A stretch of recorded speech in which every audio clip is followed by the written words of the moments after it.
Amém. Meus amados irmãos, quando nós olhamos para o texto que está à nossa frente na manhã de hoje, nós temos a percepção muito clara que Paulo, ele está em seu imaginário, lembrando que um dia ele teve um encontro na estrada de Damasco com Jesus Cristo ressuscitado. E esse encontro modificou, transformou a sua vida por completo. E a partir desse encontro, o apóstolo Paulo reconhece que ele não era um perfeito cumpridor da lei. Ele deixou então de confiar nos seus próprios méritos e na sua capacidade humana de adquirir algum valor diante de Deus. Ele reconheceu a sua incapacidade, a sua necessidade de salvação que ele havia encontrado de fato em Jesus Cristo. Então a primeira coisa que nós precisamos pensar quando olhamos para esse texto, Paulo está pensando, ele está refletindo sobre a grande transformação que ocorreu em sua vida. E ao acontecer isso, Paulo também vivenciou, é óbvio, uma grande transformação nos seus valores. Não há uma pessoa que tenha um encontro com Cristo genuíno e verdadeiro que não passe por uma grande e profunda transformação de valores. A sua forma de ver a vida, a sua cosmovisão agora é outra, completamente diferente. É como se ele jogasse fora todas as roupas fora e colocasse agora novas roupas, novos pensamentos, novas ideias. E aqui o apóstolo Paulo, ele vai falar, tratando de um problema que havia na igreja de Filipos. Vocês devem lembrar que Filipos era a igreja amada do apóstolo Paulo. Era uma igreja amiga, parceira, leal. Paulo se sentia muito bem diante daquele povo. E Paulo percebe que, embora uma igreja muito boa, ela também possuía problemas. Ela não era isenta de problemas. E o problema hoje enfrentado no capítulo 3 é justamente o problema do perfeccionismo. E o perfeccionismo não havia somente no passado na época de Paulo, mas ainda hoje existem irmãos que acreditam na possibilidade de nós sermos perfeitos nesta vida, o que é um grande equívoco. Eu me recordo de um irmão, chega a ser engraçado, um irmão que eu conversei com ele em certa ocasião, e ele dizendo da sua santidade, do seu grau de perfeição, ele disse para mim da seguinte maneira: houve um dia que eu fiquei 24 horas sem pecar. Eu olhei, ele não sabe o que está dizendo. Nós pecamos, e pecamos bastante, e pecamos sim. Não há como ficar 24 horas sem cometer falhas e pecados. Mas algumas pessoas, assim como esse irmão, acreditam na possibilidade de nós nos tornarmos perfeitos aqui na terra. E pensando nisso, o apóstolo Paulo nos escreve a igreja de Filipos e escreve a nós hoje aqui também. Não que eu já tenha recebido, não que eu já tenha recebido ou tenha obtido a perfeição. O próprio Paulo reconhece que ele não havia chegado lá, mesmo sendo ele o grande apóstolo, o autor de 3 epístolas do Novo Testamento, quiçá de 14 epístolas, porque não sabemos quem escreveu Hebreus. Alguns pensam ter sido Paulo. Esse homem tão especial, tão maravilhoso, que teve uma conversão tão genuína, ele diz que não alcançou a perfeição. Ele não chegou lá. Mas, quando nós pensamos nisso, nós pensamos da seguinte forma: Paulo está dizendo que ele já é salvo, ou seja, que ele está sendo salvo, e que ele será salvo. E assim é com você e comigo também. Nós já estamos salvos, nós estamos sendo salvos e nós seremos salvos. Porque existe algo que nós estudamos, olhando para a Bíblia na teologia, que é o chamado já e o ainda não. Nós já somos salvos, mas não somos salvos plenamente, como seremos no dia de Cristo, quando Cristo voltar. Aí a salvação será completamente consumada. A salvação não se perde, a salvação já está em nós, mas ela só estará consumada no dia de Cristo, quando Cristo voltar. E Paulo diz para aqueles irmãos que ele ainda não se sentia, não havia obtido a perfeição. Mas uma coisa Paulo fazia, diz aqui o versículo 12: mas prossigo para conquistar aquilo para o que também fui conquistado por Cristo. Paulo está nos dizendo aqui que ele acreditava, por exemplo, naquilo que nos diz Filipenses capítulo 1, versículo de número 6. Aquele que começou a boa obra há de completá-la até o dia de Cristo Jesus. Então Paulo está dizendo que, embora ele tivesse uma experiência muito forte com Deus, que ele não era perfeito, mas Paulo diz algo muito importante, que ele continuava a prosseguir para o alvo. Paulo não vivia uma vida estagnada espiritualmente.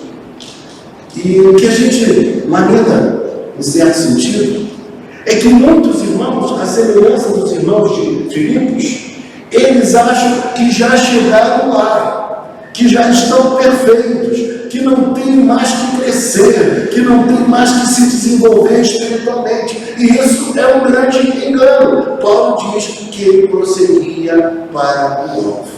Existe um objetivo, irmãos. Existe um propósito da parte de Deus para a nossa vida. O problema é a estagnação. O problema é o nosso convencimento prematuro de que já somos perfeitos, quando na verdade nós não somos perfeitos. Então, quando trabalha com aquela igreja, a necessidade dos irmãos prosseguirem em direção ao alvo. Eu confio na graça de Deus, eu prego as doutrinas da graça, mas eu sei que eu preciso me desenvolver.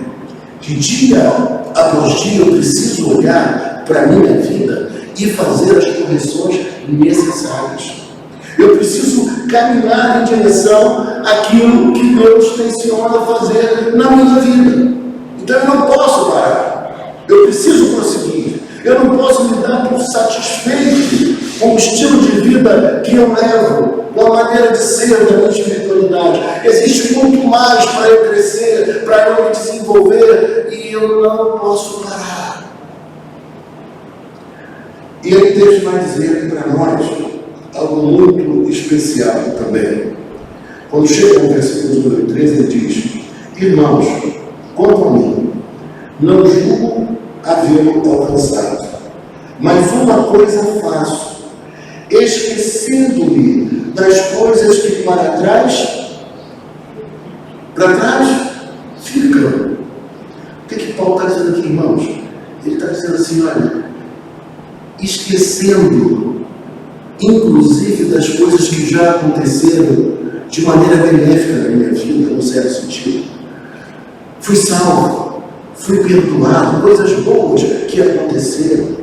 Também coisas ruins, quando ele foi um perseguidor do Evangelho, quando ainda era atuante dentro da religião hebraica, judaica. Paulo diz que ele renuncia aquelas coisas do passado, do judaísmo, que poderiam ser glória. Ele reconhece o que Deus havia feito, mas o texto nos fala algo muito importante.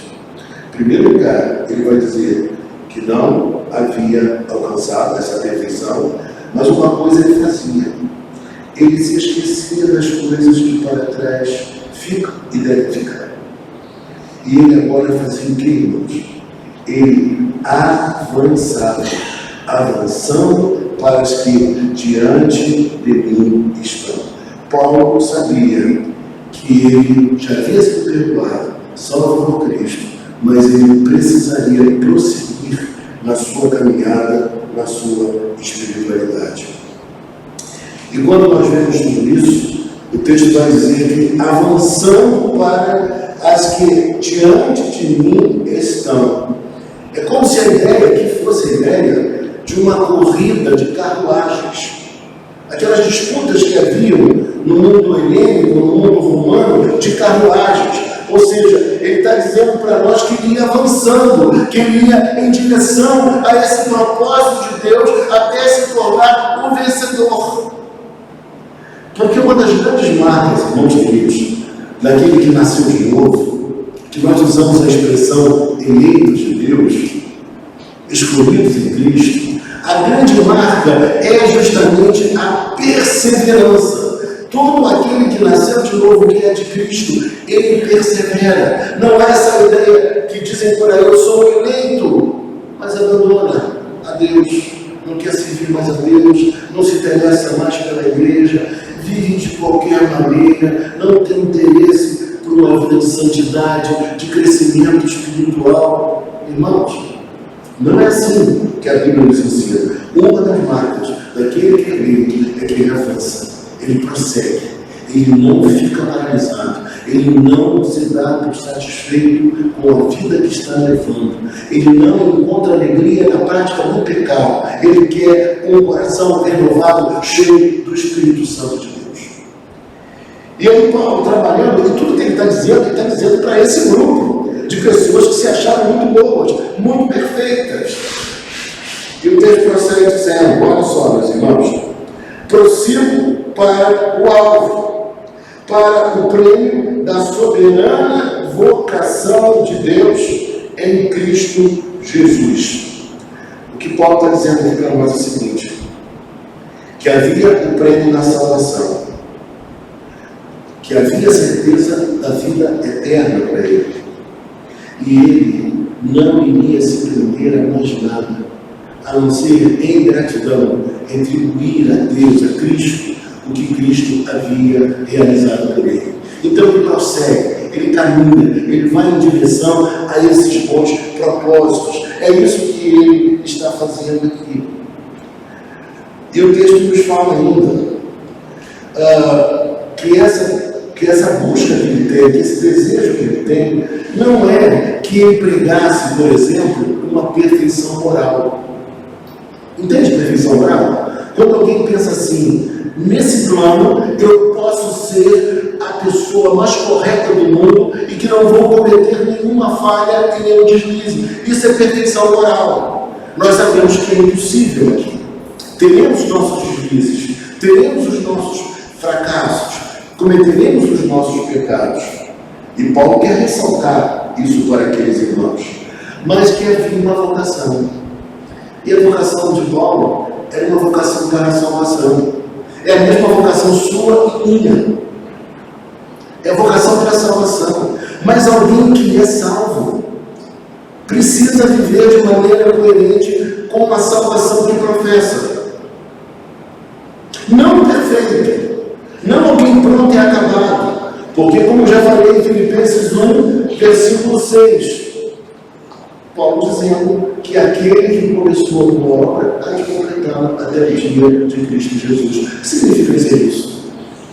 Significa que nós somos seres ainda inacabados, que nós estamos em construção.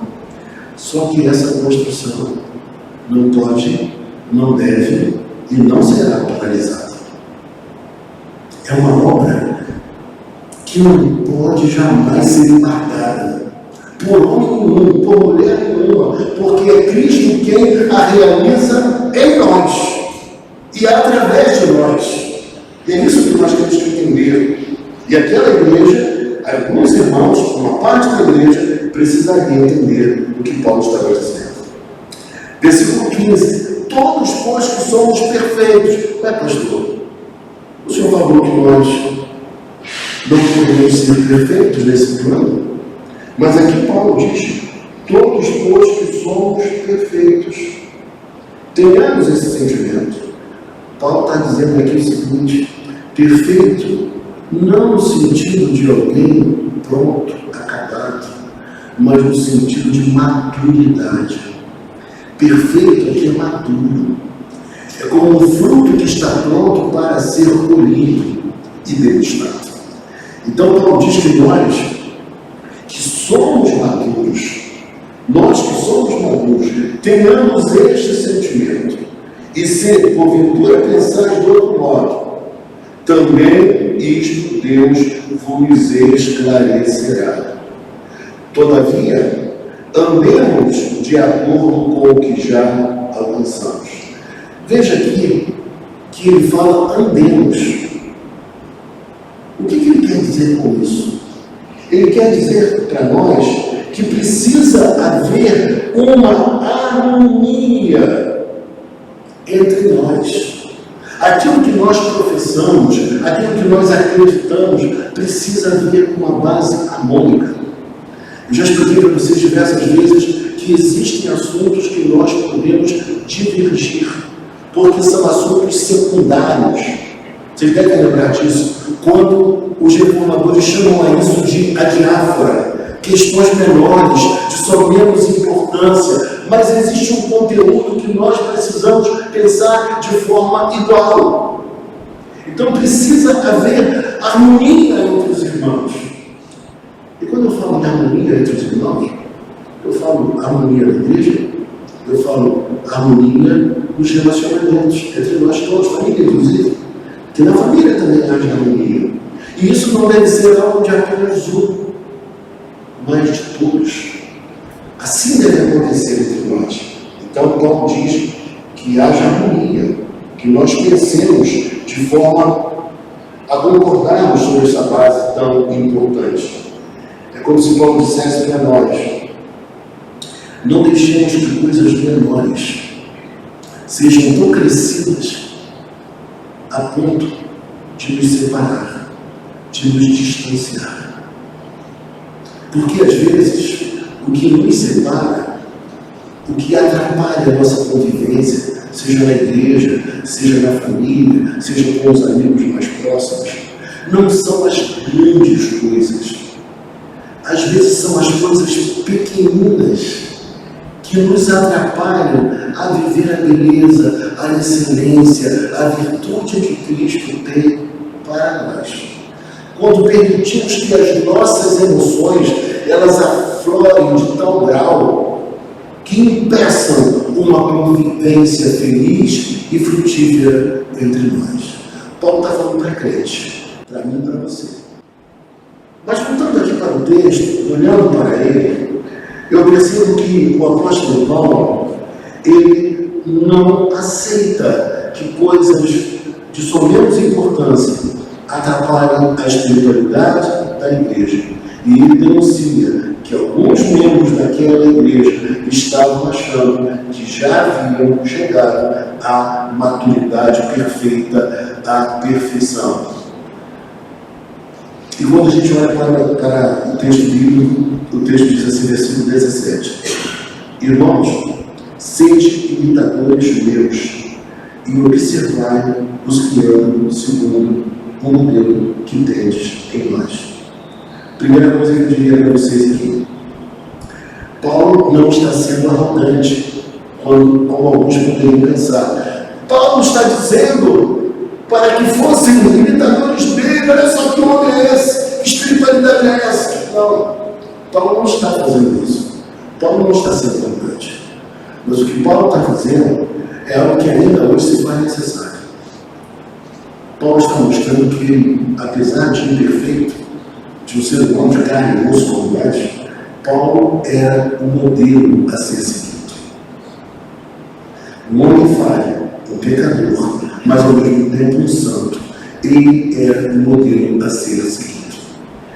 E quando nós falamos que hoje nós temos uma crise de liderança, eu diria para vocês de maneira mais simples que nós temos uma crise de modelos. Nós temos uma crise de modelos. E isso em todos os âmbitos do estrato social. É na política, é na família, é nos órgãos de classe. Nós estamos padecendo de pessoas que sejam modelos. E Paulo sabia que, embora nós tenhamos a Bíblia Sagrada, a única regra de fé e prática que nós possuímos, que nós temos, o ser humano carece de modelos. E quando eu olho para o texto, eu vejo que Paulo faz algo que hoje nós não fazemos. Paulo, ele apenas não se apresentava como modelo, mas Paulo também denunciava aqueles que não eram de forma alguma para serem seguidos. Não eram protótipos de modelo. E aí Paulo chama, e Paulo os menciona por nome para que a igreja pudesse ficar atenta e distinguir os verdadeiros obreiros dos falsos obreiros, coisas que nós hoje não fazemos muito, temos receio. Paulo diz: Alexandre Natureza, que me causou muitos dissabores. Paulo vai citando o nome de vários homens. Vocês devem conhecer esses nomes que eu estou citando aqui agora, porque Paulo sabia que esses homens traziam um grande prejuízo à igreja, à espiritualidade cristã. E Paulo diz: irmãos, sede imitadores de Deus, e observai os que andam segundo o modelo que tendes em nós. Mas Paulo não está falando só dele. Paulo não tem outros também que são modelos. Epafrodito, Lucas, tantos homens, Timóteo, Tito, homens que de fato eram referências, homens dignos, homens santos, homens que serviam como modelo para a igreja. Então Paulo precisava mencionar isso. E nós carecemos de modelos e precisamos ter a humildade de reconhecer que, apesar da fragilidade, das falhas, dos erros, existem homens e mulheres que se distinguem como modelos. Versículo 18, ele diz assim para nós: pois muitos andam entre nós, dos quais repetidas vezes, não foi uma vez, não foi duas vezes, existem assuntos, irmãos, que nós precisamos ser recorrentes. Às vezes parece que o pastor está tocando apenas em uma tecla. O pastor só fala a respeito de um assunto. Mas não é isso. O texto está dizendo que repetidas vezes Paulo chamou a atenção. Veja comigo. Eu vos dizia, e agora vos digo, até chorando, que são inimigos da cruz de Cristo. Paulo então apresenta a realidade que alguns obreiros, pessoas que saíam pelo mundo pregando o Evangelho, que estavam inseridos em algumas comunidades, que se inseriam em comunidades, eles, na verdade, eles eram inimigos da cruz de Cristo. E por que isso? Em primeiro lugar, porque achavam-se perfeitos. Eles achavam que o cristão não precisava nem devia sofrer. Quando o Evangelho nos diz que todos nós devemos tomar a nossa cruz. Ou seja, existe um sofrimento inerente não somente ao fato da nossa existência humana, mas existe um sofrimento inerente, próprio a todo aquele que é cristão. Não há um cristão que não sofra. E se ele quer ser cristão, ele precisa entender que assim como Cristo sofreu, nós também sofreremos, ainda que não na mesma dimensão. Nem todos terão uma morte através do martírio, mas nós sofreremos também. E Paulo diz que quem prega o Evangelho sem cruz, quem nega o sofrimento e a dor, quem nega as crises, as dificuldades e os problemas, é inimigo da cruz de Cristo. Esse é inimigo da cruz de Cristo. E Paulo está preocupado com essa gente, porque essa gente é perniciosa e ensina inverdades à igreja. E o texto diz para nós, veja comigo aqui, o destino deles é a perdição. Eu pergunto a você de maneira muito óbvia, Qual é o destino deles? A perdição. O próprio texto já explica. Ou seja, essas pessoas, elas não têm a salvação em si.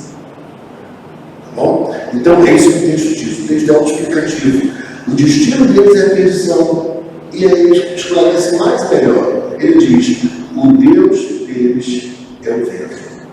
Paulo está dizendo que esse grupo de pessoas, que esse estilo de vida, é um estilo de vida de pessoas que os desejos do corpo se tornam o seu próprio Deus.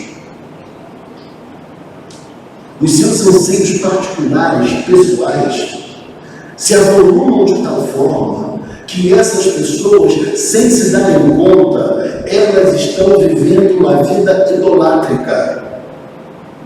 O Deus que elas servem não é o Deus revelado em Jesus Cristo, mas é o seu próprio eu, as suas próprias paixões, as suas satisfações. Então, esse é o problema que Paulo está denunciando aqui, é o ventre deles. Eles só estão buscando os seus próprios prazeres e as suas alegrias. E talvez você me pergunte: mas qual é o problema de buscar, de ter alegria, de ter prazer, de ter felicidade? Não existe prazer, não existe dificuldade alguma em ter prazer, em ter felicidade, em querer viver melhor. Nada disso é errado. Mas o grande problema é quando isso se torna o centro da sua vida. Você se torna uma pessoa autocentrada, ególatra, incapaz de perceber que a busca pela satisfação dos bens materiais, dos desejos materiais, dos prazeres físicos, isso não vai redundar em felicidade de maneira alguma. Isso vai prejudicar você. Isso vai trazer ainda mais tristeza e frustração. É isso que Paulo está dizendo para nós aqui. E nós somos seduzidos, queridos. Sabe por quê? Nós vivemos numa sociedade extremamente visual, midiática. Nós vivemos num tempo em que nós olhamos do nosso lado e ao nosso lado, nós percebemos que para sermos queridos, benquistos, nós precisamos a toda hora postar uma foto ao lado de pessoas muito importantes da sociedade. De nós estamos frequentando os melhores lugares que nós poderíamos ir. Então, as pessoas estão vivendo de uma forma completamente equivocada, achando que isso será a expressão da felicidade tão sonhada, só que o vazio se avoluma mais. Porque quem está buscando apenas a satisfação do eu vai encontrar um vazio ainda maior.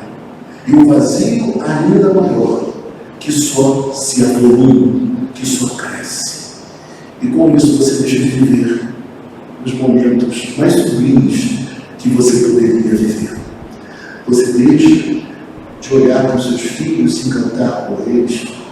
Você deixa de perceber na singeleza de uma mesa simples como a de ontem o prazer de estar com gente que compartilha a mesma fé, do mesmo amor por Cristo.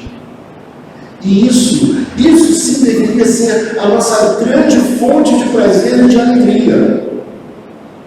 Estar com os nossos irmãos, estar com os nossos amigos, degustando aquilo que é possível e contente com aquilo que está na mesa. Porque tem gente que nunca está satisfeita com a mesa. Tem gente que nunca está satisfeita com o que tem. Nunca vai ser feliz. Porque existe uma felicidade possível nesse plano. Mas existe outra felicidade decantada, propalada por tantos, que essa felicidade ela é fantasiosa, ela é inexistente. E se continuarmos com esse ídolo no coração em nós, vai chegar um momento derradeiro, próximo à nossa morte, próximo à entrada da eternidade, que nós falaremos assim: a vida passou e eu não fui feliz. A vida passou e eu nunca me senti saciado. Esse tempo que a gente vive é um tempo extremamente cruel e difícil, onde nós queremos ser adorados, onde nós vivemos numa sociedade hedonista. O que seria isso, meus irmãos?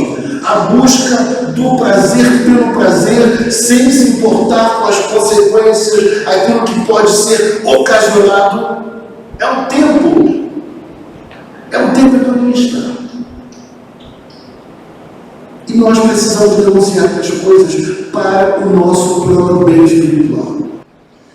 E quando a gente olha para o texto, Paulo denunciando essas coisas todas, Paulo diz assim: o destino deles é a perdição, o Deus deles é o ventre, e a glória deles está na sua infâmia, visto que só se preocupam com as coisas terrenas. O que a palavra de Deus diz? Se os nossos interesses, se a nossa vida se resume a este plano, a esta existência, nós somos o que, irmãos? Bem alto. Nós somos os mais infelizes dos homens. E Alfredo, contextualizando, ele completou muito bem. O que você falou, Alfredo? Pior do que os incrédulos. Nós somos os mais infelizes dos homens. Porque, meus irmãos, as coisas, elas foram criadas por Deus para serem usadas, para serem usufruídas. Elas não podem ser, jamais, a nossa maior preocupação, o nosso maior desejo. Até porque a Bíblia Sagrada já nos garante que o próprio Deus, Mateus 6,33, o próprio Deus satisfaria as nossas reais necessidades. Buscai, pois, o reino de Deus e a sua justiça, e as demais coisas vos serão acrescentadas. Meus irmãos, eu tenho certeza que por mais que você passe lutas financeiras, e eu também, nós temos visto como Deus tem suprido as nossas necessidades. E como às vezes somos capazes de olhar para dentro do nosso armário, da nossa casa, e ainda pensar assim: meu Deus, eu tenho mais do que eu preciso, eu tenho mais do que eu necessário.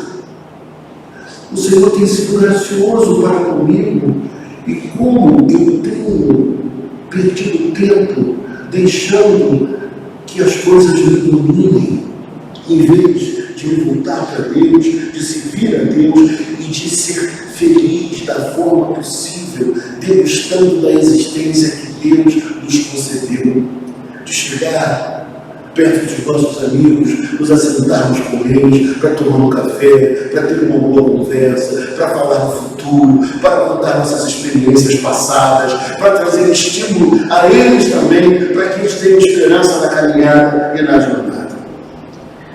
E Paulo está tratando dessas coisas todas.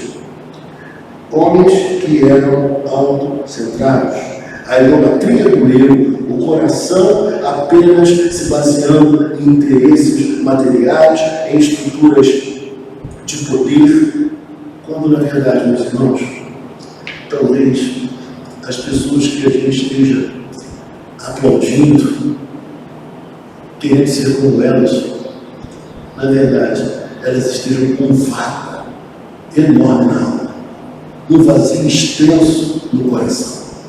Talvez elas estejam precisando daquilo que você tem e que você não tem dado devido valor, que é Jesus Cristo e o seu Evangelho transformador.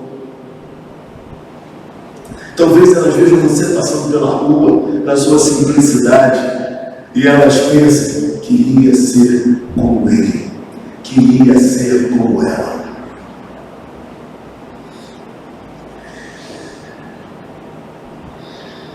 E aí, Paulo prossegue, estamos terminando, Paulo diz assim, veja comigo, versículo 20: pois a nossa pátria está onde? Mas ao mesmo tempo, nós somos também uma pátria terrena. Filipos pertencia ao Império Romano. Então, como cidadãos romanos, eles tinham direitos e deveres. Perfeito? Direitos e deveres. Privilégios e obrigações, pelo fato de serem cidadãos romanos. E Paulo tem esse limite.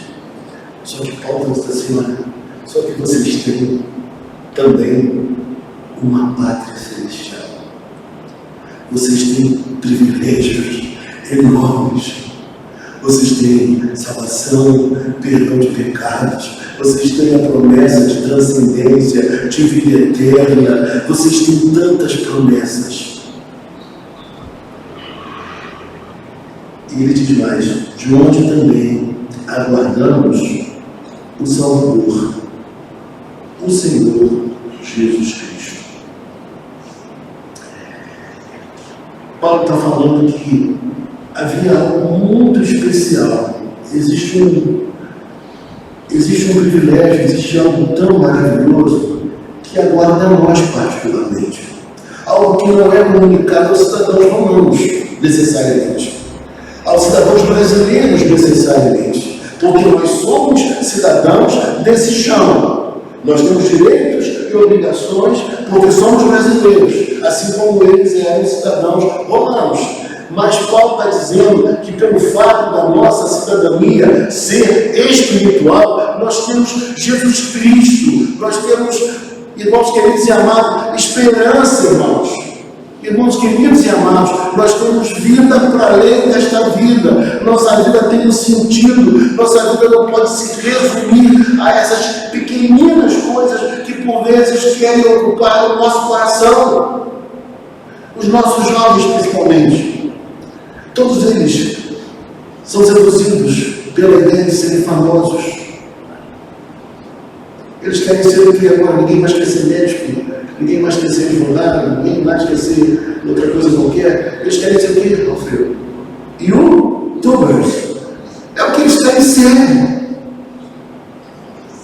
De ter milhões de seguidores, de viverem de monetizações, de serem apreciados por todos na internet, aquela vida fantástica, linda, maravilhosa, e eles não se dão por satisfeitos enquanto isso não vier a acontecer, mas sem entender que eles estão buscando felicidade e completude onde não irão encontrar.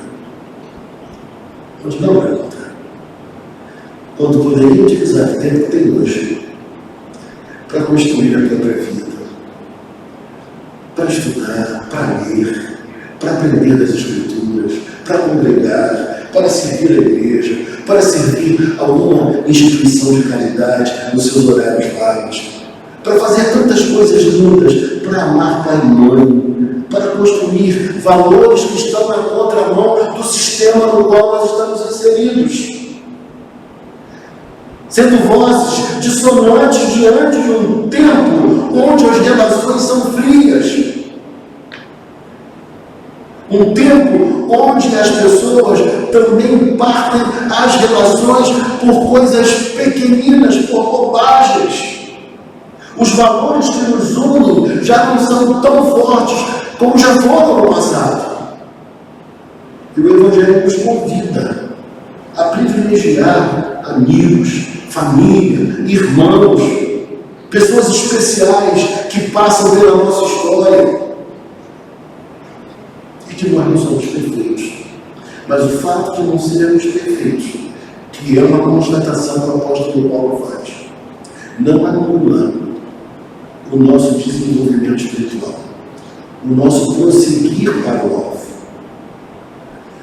Versículo 21, o qual transformará o nosso corpo de humilhação para ser igual ao corpo da sua glória, segundo a eficácia do poder que ele tem de até subordinar a si todas as coisas. No versículo 21, nos mostra que esse corpo que nós temos hoje, quer você queira, quer não, quer o pastor queira ou não, esse corpo é um corpo de humilhação. Como assim, pastor?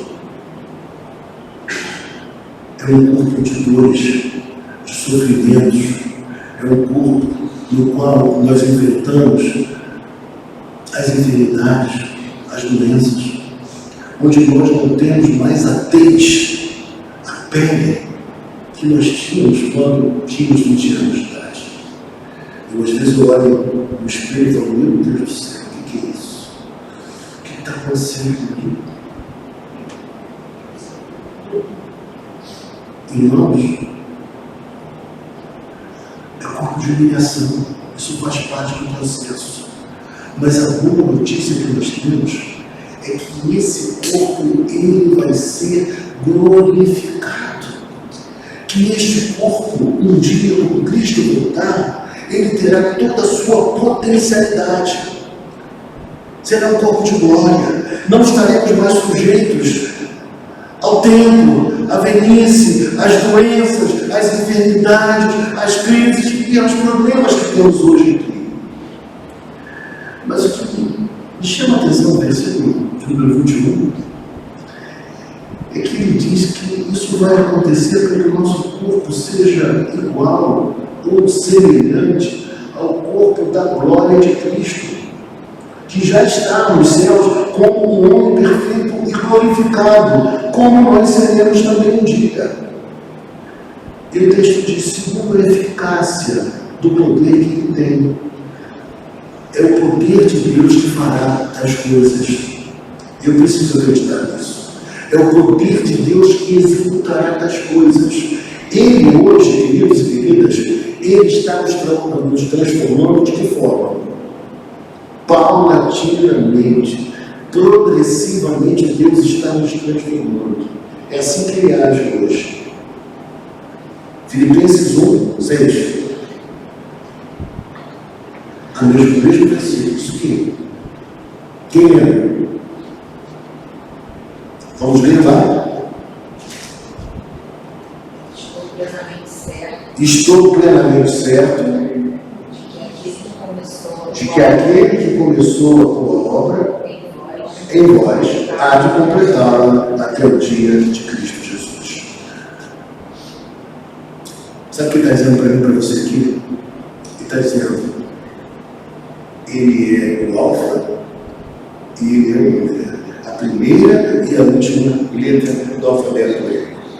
Ele é aquele que inicia, Ele é aquele que sonha, é aquele que planeja, é aquele que realiza, é aquele que tem projetos na nossa existência, mas ao mesmo tempo Ele é o Ômega, aquele que conclui, é aquele que põe termo, é aquele que de fato não pode ser paralisado por nada e por ninguém, e aquilo que Ele quer fazer, Ele vai fazer, e não adianta ninguém sendo contra, Ele vai fazer, Ele é o Alfa e Ele é o Ômega, Ele começou uma boa obra em você, Ele não vai desistir de você, Ele vai concluir aquilo que Ele planejou. E a mim é você, sabe o que cabe? Cooperar.